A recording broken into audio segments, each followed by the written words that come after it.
Do you know the 13th child of Jacob, his daughter Dinah? If not, why she occupies a little place in the whole story. In Genesis 34 we have the story of Dinah. Long story short, Dinah went out to visit the women of Shechem. She was abducted and raped near the city of Shechem, by Shechem, son of Hamor the Hivite, Canaanitish people. Shechem then wished to marry Dinah. Hamor suggested to Jacob to be relative with this marriage, that tribes can be friend and partner. Dinah's brothers Simeon and Levi pretended to agree to the marriage and the covenant if Shechem and all the other males of the city of Shechem were circumcised. After the operations, while the men were still weakened, Simeon and Levi attacked the city, killed all the males, including Shechem and Hamor, and freed Dinah.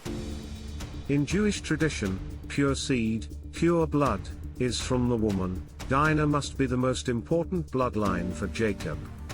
But what happened to Dinah? Did Lucifer again intervene in the seed of man? Why the most precious child, the daughter, is erased, if not neglected? In Midrashic literature she has a daughter from Shechem, named Osnat or Asenath. Osnat was sent to Egypt, because she was a result of rape. She was adopted in Egypt. Asenath is an Egyptian girl's name meaning devoted to the goddess Nath. Nath was an early Egyptian deity, also known as Net or Nit. She was believed to be the first creator, responsible for creating the universe and all it contains.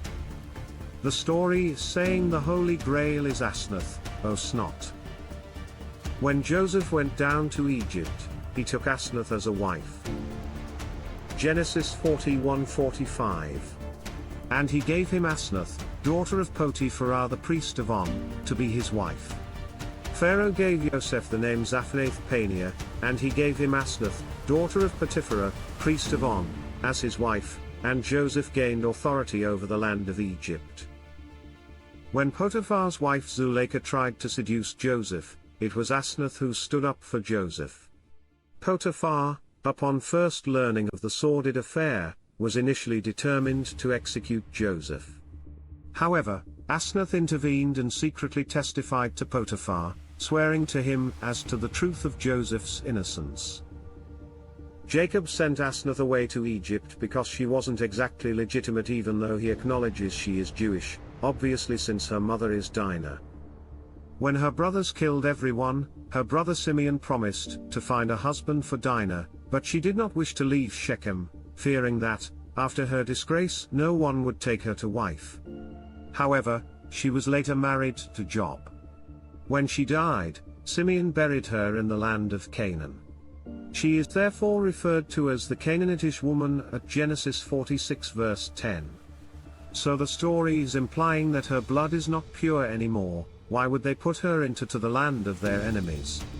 Story clearly trying to say, she is not one of us anymore. As I said before, the Holy Grail is Asenath, but since her lineage could be broken, they are making her marry Joseph, so that lineage gets pure again. Dinah is pure blood, while Asenath is suspicious. We will return here again and again in later times. Another rabbit hole. What is the name of the cat in Alice in Wonderland? And one more rabbit hole.